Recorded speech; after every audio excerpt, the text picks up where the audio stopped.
You're trying to get ahead, right? Gain that crucial knowledge quickly, make sense of it all without feeling like you're drowning in information. Yeah, totally. You want to be informed, sharp, but not overwhelmed. Well, that's exactly what we're aiming for today. We are diving deep into the Almanack of Naval Ravikant.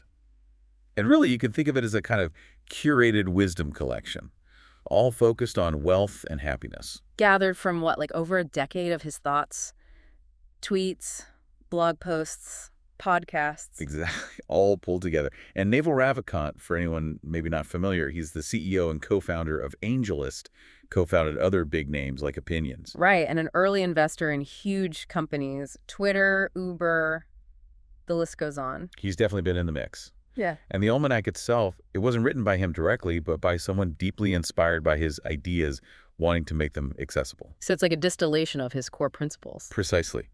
And our goal here is to unpack those key insights on creating wealth and finding happiness straight from the almanac in a way that makes sense for you. Okay, let's jump in. Wealth creation first. One of the big ideas right off the bat is that making money, it's not just something you do, it's a skill you learn. That's fundamental, yeah. It shifts how you even think about it. He's quoted in the almanac saying something like, if I lost all my money, drop me on a random street, within 5 or 10 years I'd be wealthy again. Because it's a skill set. Right, a skill set he's developed, and he argues anyone can develop it. That really changes the game, doesn't it? It's less about luck or inheritance. And more about know-how. Yeah. It's not just grinding away, working harder and harder. Yeah. The almanac really emphasizes knowing what to do, who to do it with, and when to do it. Yeah, the example of working, say, 80 hours in a restaurant versus strategically building something, huge difference. Totally. And it's framed within doing it ethically. The almanac points out that if you kind of secretly despise wealth, it's going to be hard to create it yourself. Your mindset is key. And avoiding those status games where people try to pull others down. Yeah, attacking wealth creators to gain status. It suggests focusing on the positive sum game of creating value instead. Okay, so how do you actually build it? The almanac seems pretty firm. Renting out your time, like a wage job, isn't the path to real freedom. Right. Ownership is key. Owning equity, a piece of a business, that's what leads to potential financial freedom, passive income. And it ties into providing value, right? Giving society something it wants but doesn't know how to get yet. Exactly. And doing it at scale. The book uses the iPhone example, Steve Jobs and his team, figuring out what people deeply desired and delivering it massively. Solve a big problem, scale it up. Makes sense. Now, the almanac talks about leverage to multiply your efforts. What kinds are we talking about? It highlights 3 main ones. First is labor, other people working for you. Oldest kind, but messy, needs leadership. Okay. Second is capital, money, which is powerful, but it's permissioned, right? You need to convince people you have good judgment with their money. Got it. Traditional stuff. What's the third? Seems more modern. Products with no marginal cost of replication. Think code and media, software, books, videos, podcasts. Create it once, sell it infinitely. Pretty much. The cost to make another copy is near zero. And this is permissionless. Nobody needs to give you the okay to start a blog or write code. That feels very empowering in today's world. Definitely. The almanac really calls out code as maybe the most powerful form of this, like an army of robots working for you. But using this leverage effectively depends on something called specific knowledge, doesn't it? What exactly is that? Yeah, specific knowledge isn't textbook stuff. It's knowledge you can't really be trained for in a standard way. If society can train you easily, it can replace you easily too. So it's more unique, found through curiosity. Exactly. Pursuing what genuinely fascinates you. Things that feel like play to you but look like hard work to others. Often learned through apprenticeships, maybe technical or creative skills. Stuff that's hard to outsource or automate. Right. Even things like, say, exceptional sales skill. You can get better, sure, but some people just have this natural ability. It ties into that quote, "No one can compete with you on being you." I like that. Leveraging your unique combination of interests and skills. Yeah, the almanac points to Naval's own mix, reading, tech, learning fast, getting bored fast, which led him to investing.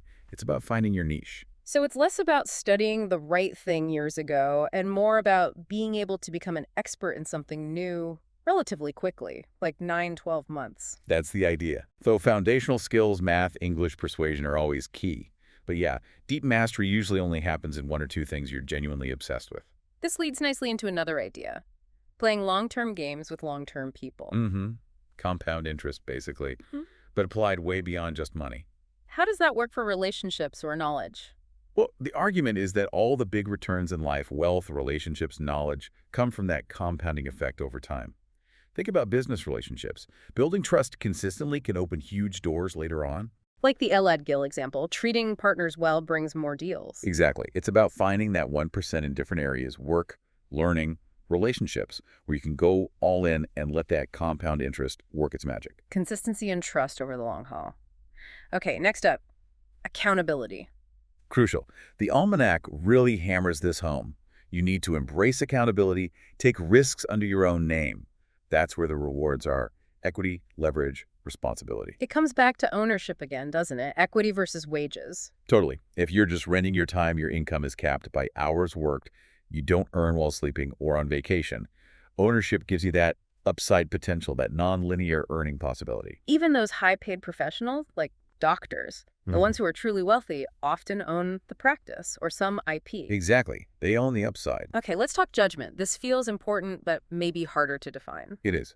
The Almanac suggests the ultimate goal is to be paid purely for your judgment, using leverage robots, capital code to do the actual work. Because slightly better judgment, scaled up with leverage, has massive impact. Huge.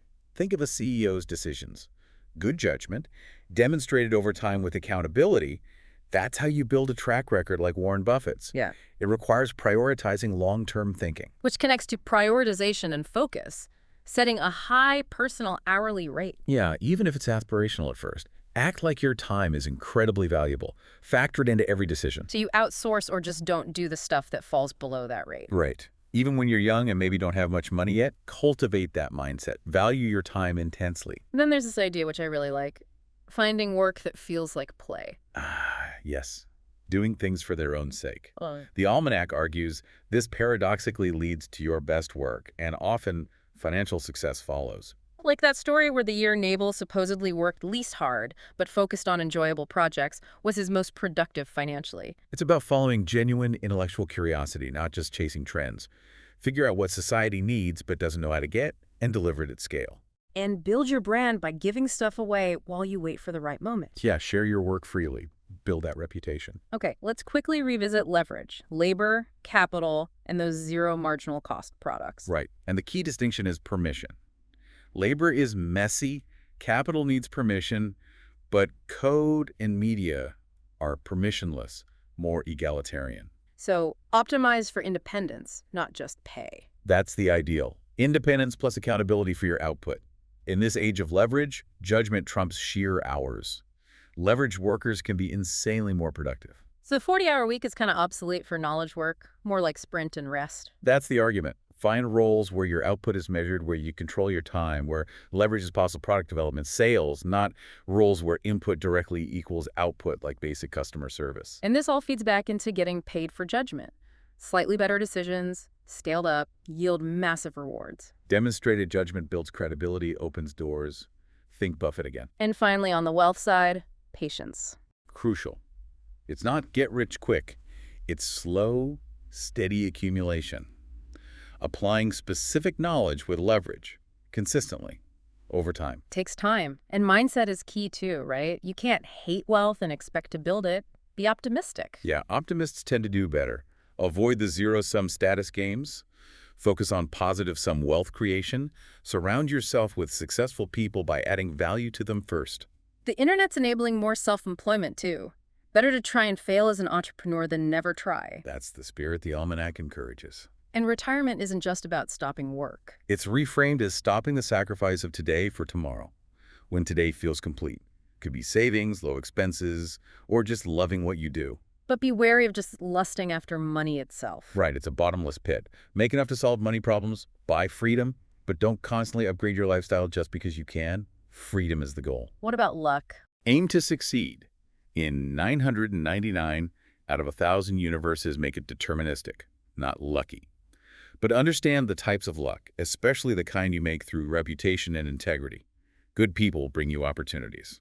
So integrity isn't just moral, it's practical. Absolutely. Lack of self-esteem from cutting corners is the worst outcome. And karma is just you repeating your own patterns. And it all takes time, patience. Again, put yourself in the right position, enjoy the journey, Don't obsessively count the results day to day. Keep going. Okay, wow, that's a lot on wealth. Let's shift gears now to happiness. The Almanac suggests happiness is also learnable, a skill. Absolutely. Naval sees it as maybe the most important thing and something you can definitely cultivate. Yeah. He talks about his own journey, raising his baseline happiness significantly. And money wasn't the main driver. Surprisingly little, according to him. Happiness is presented as our natural state, what's left when you remove that feeling of lacking something. We're described as these judgmental survival machines, always wanting something. Yeah, trapped in desires. Real happiness is more like inner quiet. The mind not regretting the past or planning the future, just being present. And since life is short, being happy, interpreting things positively is key. Focus on changing yourself, not the world. Because we're malleable, the world isn't so much. And the Almanac really pushes this. Happiness, love, passion, these choices, skills you develop. Train your mind like you train your body. Don't just accept every thought. Right. That inner voice isn't necessarily truth. Letting go of memory, identity, they can be burdens preventing you from just being here now. Enlightenment is the space between your thoughts. That's powerful. It suggests peace is accessible moment to moment. And for Naval, happiness often means peace, not just like giddy joy. It's an underlying tranquility. A happy person handles life without losing that inner peace. How do you cultivate that? Lowering ego, quieting the mind. Avoiding unimportant stuff, negative influences like toxic politics or unhappy people, valuing your time, reading philosophy, meditation, being around happy people. It all helps raise your baseline. This leads to a really striking idea. Every desire is a chosen unhappiness. Yeah, that one makes you think. Believing external things, getting that promotion, buying that house will bring lasting happiness is seen as a core delusion. Hedonic adaptation, right? We just get used to stuff. Exactly. Real happiness, real success has to be internal. Our biology pushes us externally, but the path is inward.